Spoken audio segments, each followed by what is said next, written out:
Right, in today's lessons, we're going to learn how to use the quadratic formula to solve quadratic equations.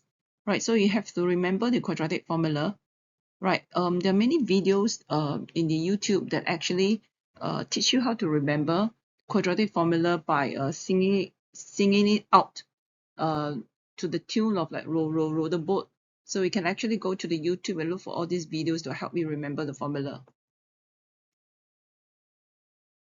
Right, so let's look at this quadratic equation. The quadratic equation is in the form ax squared plus bx plus c equals to 0. A cannot be 0. Think about it. What happens if a is 0? If a is 0, then 0 times x squared will give you 0. So you end up only getting bx plus c equals to 0, which is just a linear equation. All right, it's no longer quadratic. And then a, b, and c are real numbers. Real numbers basically are just any number lah. Like can be square root 2, square root 3, can be 1.4, can be integers, can be rational number, fractions, things like that. That's called real numbers. Okay, so how do you recognize it's a quadratic equation? You go and look for the x squared, the x term, and then look for the power of the x term. If the highest power of the x term must be 2, right? And once you have that, then it's a quadratic equation, right? So the higher powers must be 2. It cannot be -1, cannot be 3, cannot be half. Okay, it has to be 2. Then it will be a quadratic equations. Okay, so to solve quadratic equations, there are 3 different methods. You can use factorization, that's the cross method, completing the square, quadratic formula. So what does solving the equation means? So when you solve the equation, it means you find the solutions or you find the roots of the quadratic equations. So what does it mean? What does it mean further?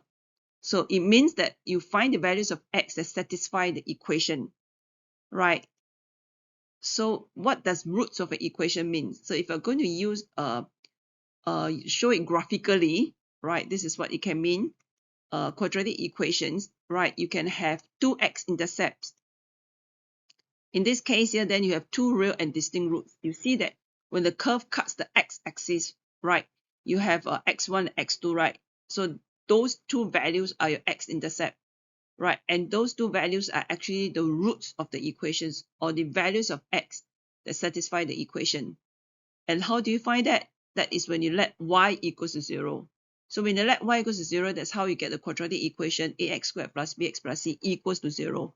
So it can also happen in such a way that both of your values of x, right, are repeated.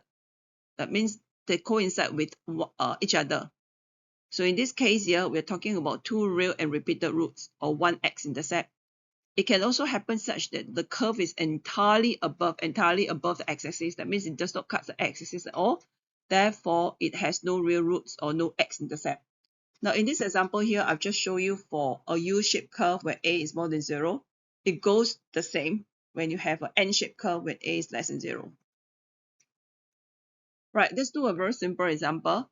We asked to solve the equation 3x squared plus 5x minus 1 equals to 0. Usually, when they say they give your answers correct to 2 decimal places, then you can't solve it using your factorization because the cross method factorization will give you a whole number or a fractions. A rational number basically. Rational numbers are just number that can be expressed as a fraction. So whole number can be expressed as a fraction, right? So if you have a questions like that, then you know that to solve this kind of quadratic equation, either use completing the square method or the quadratic formula. Here we're going to use quadratic formula, so you compare it with the ax squared plus bx equals to c. Then you can clearly see that a is 3, b is 5, c is -1. So step number 1 is to write down all these values for a, b, and c. Step number 2 is to write down the quadratic formula. Step number 3, which is very, very important, is to do the substitution. So in your exam or the test, right, if you don't do this part here, this substitution, right, you don't get any marks if your answers are wrong. So this part here is very important. This substitution here is very, very important. So you have to show this substitution, right? Then after that, you can just easily use a calculator, right, to get two answers and then express it to 2 decimal places. So in this example here, right, I'm going to show it graphically how it looks like. This will be how it looks like. You have two values of two x-intercept. Okay, one value here which is -1.85, one value here which is 0.18, and our y-intercept value would be -1. All right, so how do you find the y-intercept value? So I leave it to you to think about it now. Okay. Right, so let's do another question. So likewise, you compare what you have, the given quadratic equations with ax squared plus bx plus c. Clearly see that a is 4, b is 7, c is -3. Write down the quadratic formula. Why I keep emphasizing writing down the quadratic formula? Because you need to memorize it. So to memorize it, if you write it a few times, right, it just goes into your long-term memory. All right, but you have to substitute. Okay, this step here, it's very important, the substitution part here. Okay, so substitute into the quadratic formula, and you see that even though b is a positive value, right, when you substitute inside, is very important that you bracket it. Okay, you bracket it, and then use your calculator. The calculator, you can use the fraction. All right, you can use the fraction, what do you call that, the fraction functions in your calculator to key in all this value. So when you key in the value, you key in -7 plus first, square root bracket 7 squared minus 4 bracket 4 bracket -3 divide by 2 bracket 4. Get the answer, which is 0.36. Then move your cursor to this part here, move the cursor to this part here and change it to negative to get the second answer. Then express your answer to 2 decimal places. That's how you do it. Right, so this question is slightly challenging. Why challenging? Because you see that this question, you're not given the quadratic equation format at all. Right, so you need to do some manipulations. So here you need to expand it. Here also need to expand it. So we're going to use distributive law to expand it. And then you group everything together, put it on the left hand side. Now you see that this is a quadratic equation. Okay, the highest power of x is 2. That's a quadratic equation. So quadratic equations is always in this format. You have, how is the format like? Yeah, you have a followed by x, a times x squared followed by bx plus c equals to 0.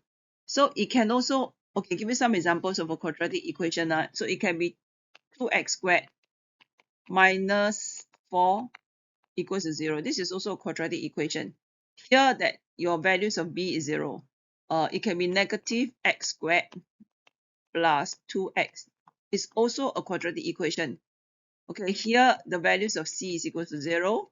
Here the values of b is equal to 0. Okay, but you can't have a equals to 0. Okay, because if a is equals to 0, then you end up getting just a bx plus c equals to 0. This guy here is a linear equation because the highest power of x is 1. It's a linear. So a cannot be equals to 0 for quadratic equation. Okay, right. So you substitute in the values of a, b, and c into your quadratic formula. Right, and you realize that you get the same answer. So in this case here, this is a 2 real and repeated roots, only one x-intercept. So if I'm going to show it graphically, this is how it looks like.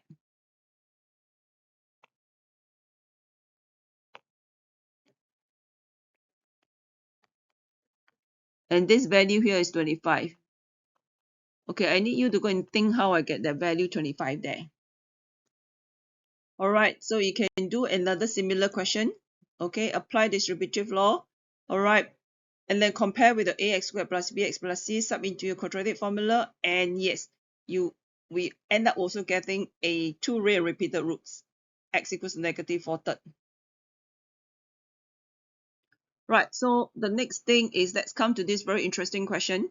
Okay, this one again is not expressed in the format ax squared plus bx plus c, ax squared plus bx plus c equals to 0. So we need to do some manipulation.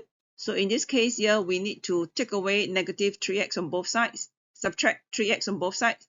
So to form it as a quadratic equation, will give you 2x squared minus 3x plus 7 equals to 0. Compare it with the ax squared plus bx plus c equals to 0. Write down the values of a, b, and c. Substitute into a quadratic formula, and then something happened.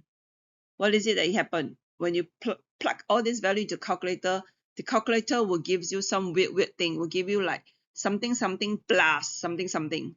All right. Why it happens? It happens because square root -47. Okay, there are no real values. There are no real values for square root of a negative number. Okay, so hence this equation has no real roots. All right, so the curve will look like this. It will be entirely above the x-axis. All right, and again, the questions I want you to think is, how do you find the value? How do you find the y-intercept value? So to conclude, okay, there is no real roots for this quadratic equation. Right, let's come to this very interesting question.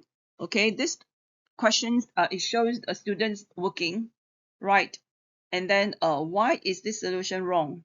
All right, it seems that these students have dutifully compared the quadratic equations with ax squared plus bx plus c equals to 0, has dutifully written down the correct answer for the values of a, b, and c. Then why is it that is marked wrong?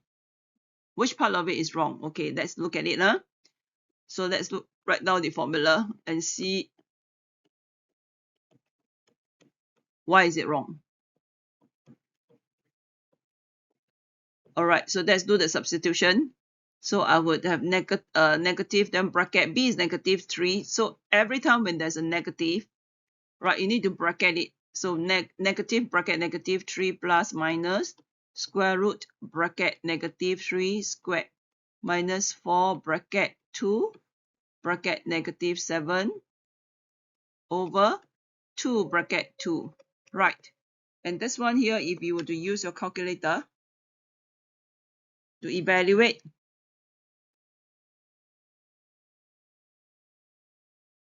right, your answer should be 2.77 or negative 1.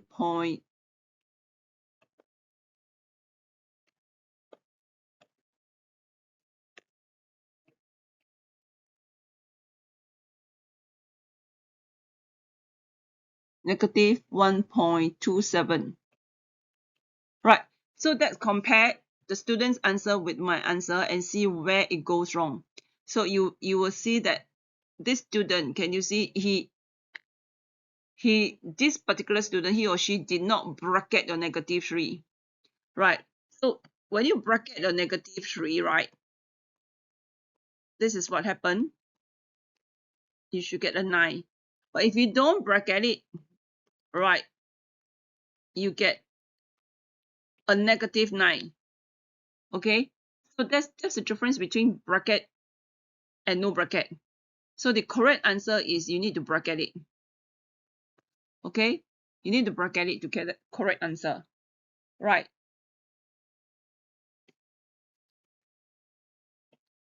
Okay, so these two questions are your only homework, so please try it. Okay, don't give up, just try. And then if you don't quite get it, just go look through the videos again and then check the steps again.